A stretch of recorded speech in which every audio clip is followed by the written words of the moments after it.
Victoire au Santiago Bernabéu, le Barça qui l'emporte 1-0 dans un match en fait un match bizarre. On s'attendait pas. Moi je vous dis direct, allez voir l'avant-match, je m'attendais pas à la victoire, même si je répète, je veux toujours que le Barça gagne, mais je m'attendais à un match nul. Je voulais un nul pour ce match-là pour préparer le match retour. Mais non, nos Catalans disent non, Nietzsche, de quoi tu parles? On va au Bernabéu, c'est notre terrain d'entraînement, on s'en va et on les tape chez eux là-bas. Voilà, donc le Barça l'emporte aujourd'hui, un but de Militao, mais je sais pas si je dois dire Franck Kessié. Bon, voilà, un but de Militao contre son camp, mais qui est orchestré par une très belle passe de Ferran Torres, avec une bonne finition, une finition intelligente de Franck Kessié. Faut noter aussi le très bon gardien Courtois en face. Et voilà, ça aurait pu même finir 2-0 facile pour nous, parce qu'on s'est créé quand même une autre très belle occasion, mais on en parle dans la vidéo. J'espère que tu es prêt parce qu'on va débriefer le Classico Real versus Barça. Let's go. Alors, dans un match avec une attendance pleine au Santiago Bernabéu, frérot, le Barça vient de défier le Real Madrid.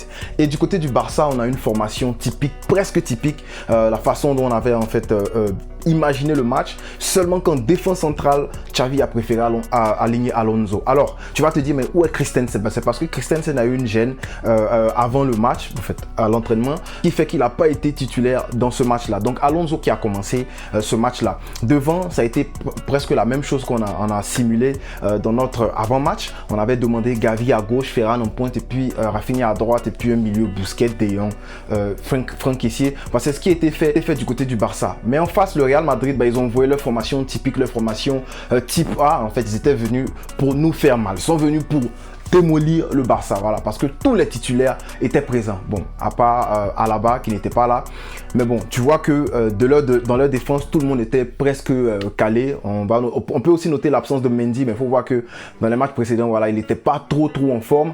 Donc voilà, le match commence et tu sens que le Real sort sur le Barça pour essayer de planter le plus tôt possible. Du côté du Barça, c'est un peu ce qu'on avait dit. On s'était dit que le Barça allait sûrement inviter la pression du Real Madrid sur eux. C'est ce qui a été fait. Parce que le Real montait, le Real mettait la pression, mais le Barça avait comme... Tu te dis que le Barça était content d'inviter la pression sur eux et de sortir en contre-attaque. Mais il faut voir que les sorties en contre-attaque en première mi-temps, c'était quand même compliqué. Surtout que Kroos, il serrait bien les entrelignes, les espaces que le Real laissait. On va noter aussi Araujo en première mi-temps qui fait une passe, il est tout seul, il fait une passe qui peut déclencher une contre-attaque, mais il fait sa passe et directement sur Kroos. Ça a tardé avant que le Barça se crée une très bonne occasion, une occasion venue de Franck Kessié, servie par Ferran. Sa passe qui relâche à Franck Kessié au moment opportun, franchement, je m'y attendais pas. Je m'attendais pas à ça venant de lui. Et Franck Kessié qui essaie de placer son ballon, en fait, Franck Kessié qui tire très bien. Faut dire que Courtois, c'est un bon gardien. Courtois, c'est un bon gardien. Ça m'étonne en fait du fait que voilà, il soit même pas dans le 11 de la FIFA. Mais bon, je sais pas, à vous de me dire si vous êtes d'accord avec ce 11 là. De toute façon, ça je pense que c'est un truc qu'il fallait en parler. Donc voilà, Courtois qui fait un très bon arrêt sur le tir de Kessié. Kessié qui place son ballon, qui est dévié par le Diba orteil, le gros orteil de Courtois là. Dévie le ballon et puis voilà, après le ballon revient taper, je crois c'est Militao qui se marque lui-même. Donc voilà, si tu as remarqué même, quand l'arbitre a dit non, on va partir regarder hors-jeu des trucs comme ça, Kessié dit non, hein. Non, hein. Vous aussi, son premier but, lui pensait qu'il avait marqué son premier but contre le Real Madrid, comme ça vous allez venir lui arracher ça. Non, arrêtez de faire les bêtises comme ça. Donc le but qui stand et puis après ça fait que le Real se voit en train de courir maintenant après le score. Voilà, en premier mi-temps c'est ce qui se passe. Le Real court après le score et surtout que tu te rends compte qu'on vient avec un Barça qui se dit, on est d'accord avec un match nul. Oui, on veut gagner le match, mais il faut se dire la vérité, c'est une double confrontation. Si on prend un match nul ici, au retour on aura Dembouz, on aura Lewandowski, on aura Christensen, on aura le squad complet. On va aller attaquer le Real. Mais là, la première mi-temps finie et puis tu vois que le Barça mène 1-0. Donc pour moi, à la fin de cette première mi-temps là, tu te rends compte que c'est un très bon résultat pour le Barça. Alors, en deuxième mi-temps, le Barça a subi énormément. Donc la mouvance dans laquelle on avait vu le match, avant même le match là, on s'était dit que le Barça allait subir beaucoup et tout, défendre et tout. En fait, c'est ce qui s'est passé en deuxième mi-temps et le Real a attaqué, le Barça a attaqué. On note presque 13 ou 12 tirs du côté du Real, 4 tirs du côté du Barça. On notera même qu'à la 67e minute, Ancelotti a voulu faire basculer les choses très vite. Il a fait sortir Nacho, il a fait entrer le petit Rodrigo, et puis pour continuer à mettre la pression sur le Barça. Mais un bon match de Baldé, parce qu'il a réussi à tenir tête à Carvajal de l'autre côté, Vinicius qui a été muselé du côté droit par Araujo. Et voilà, le Barça qui a tenu dans la défense. On note encore un clean sheet du Barça, 1-0. Donc le Barça finit le match 1-0. Et franchement, ça m'étonne. Faut voir que même Ansu Fati, il est rentré vers la 70e minute à la place de faire Rafinha qui a fait un match exécrable, un match nul, très mauvais match. Ferran Torres qui lui a fait un mauvais match, mais c'est pas vraiment un match comme le match nul, extrêmement nul de Rafinha. Ferran Torres, lui, on va dire qu'il a fait juste un match nul. Voilà. Mais Rafinha de l'autre côté, lui, voilà, c'était lui, il court du seul. C'est Vinicius qui te poursuit. Il court, il sort. Tu as peur de Vinicius, comment ça? Mais regarde qui te poursuit. C'est ton ami dribbleur, c'est pas un gars qui va te taper et tout. Je ne sais pas ce qui se passe dans la tête de Rafinha actuellement. Bref, Ansu Fati est rentré, c'est de ça que je parlais, il est entré. Et puis le petit, il est rentré, il est devenu un défenseur pour le Real Madrid. Ferran Torres qui fait la différence là-bas contre Camavinga, il fait un centre bien placé. Qui est là à la réception du ballon? C'est Kessie. Kessie qui brosse le ballon pour aller embrasser le poteau opposé là-bas. Qui est là? C'est Ansu Fati. Ansu Fati touche le ballon. Même Kessie il a dit, mais petit saute. Saute, si tu ne sais pas faire quelque chose, au moins il faut sauter. Parce que là au moins, ça m'a trop fait mal. Durant tout le match, j'ai ruminé. Durant toute la deuxième mi-temps, j'ai ronronné ça, j'ai ruminé le tout. Je me suis dit non, Ansu Fati.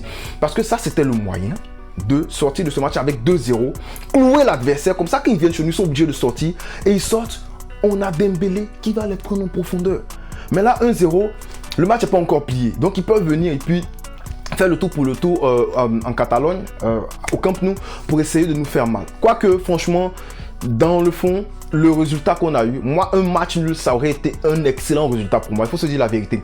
Mais aujourd'hui, là, la victoire qu'ils nous donnent, que les Catalans nous donnent, franchement, c'est un grand match. On va se dire que c'est un grand match. Oui, il y avait du cholismo dans ce match. Oui, on a défendu. Mais on est sorti en contre-attaque. On a essayé de sortir sur les transitions et tout. La preuve en est qu'on a deux très bonnes occasions de but. Une qui a été sauvée par le défenseur Ansu Fati. Voilà, donc pour moi, c'est un très bon résultat. Il faut voir que c'est un match qui se joue en 180 minutes ou peut-être plus. Donc là, on a le upper end. Là, on a l'avantage. Donc il va falloir capitaliser là-dessus. Je vais dire que Frenkie de Jong a fait un bon match aujourd'hui. Si je dois dire top, ça sera compliqué parce que on a vu le Barça dans une configuration où on n'a pas l'habitude de les voir. Une configuration plutôt défensive. Donc c'est un peu compliqué. Donc on va dire par exemple que la défense a été parfaite. On peut aussi noter le bon match d'Alonso. Quand tu vois Ter Stegen, il a été concentré durant tout le match. Et voilà, il y a une occasion même où on laisse presque Carvajal marquer. C'est parce qu'il a dévissé sa frappe. Tu vois, Ter Stegen dit concentrez-vous, surtout au petit Baldé, concentrez-vous les gars.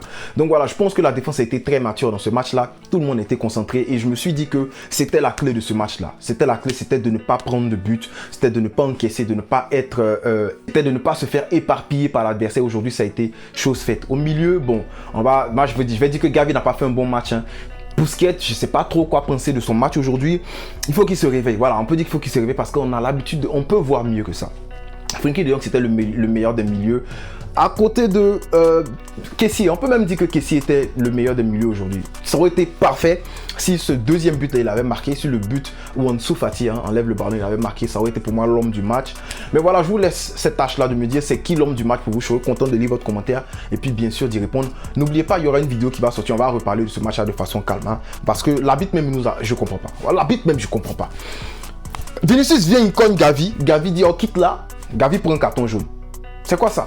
Le petit ne peut pas se défendre un peu. Il n'a même pas tapé le gars. Pourtant, Vinicius, il a fait une clé 14. Il a fait une clé à Frenkie de Jong. Il a failli tuer le mec. Mais en cas, se dit la vérité, ça c'est dangereux. Il a pris aussi jaune. Donc tu vas me dire que les deux fautes là sont pareilles. Monsieur l'arbitre, pardon, il faut nous respecter là. Après, c'est pour dire c'est nous qui payons les arbitres. Regardez par exemple, on dit qu'on a 5 minutes additionnelles. L'arbitre ne veut pas siffler. C'est pour ça que les Xavi ont pris un jaune. L'arbitre ne veut pas siffler. Tout le monde se demandait, mais monsieur, tu siffles quand? Après, ils allaient avoir un penalty là-bas et puis ils allaient gagner. On allait dire non, voilà. Franchement, bon match du Barça, très solide. J'aurais préféré voir une équipe complète, une équipe pleine pour pouvoir avoir un match très beau offensivement parlant. Mais on sort avec la victoire et c'est ça qui compte. On espère que le match retour, on va dealer avec ce match-là de façon différente. Donc merci d'avoir suivi la vidéo. On s'attrape demain pour une prochaine vidéo sur ce match-là, bien sûr. On ne cessera jamais de le dire, frérot. Bisca!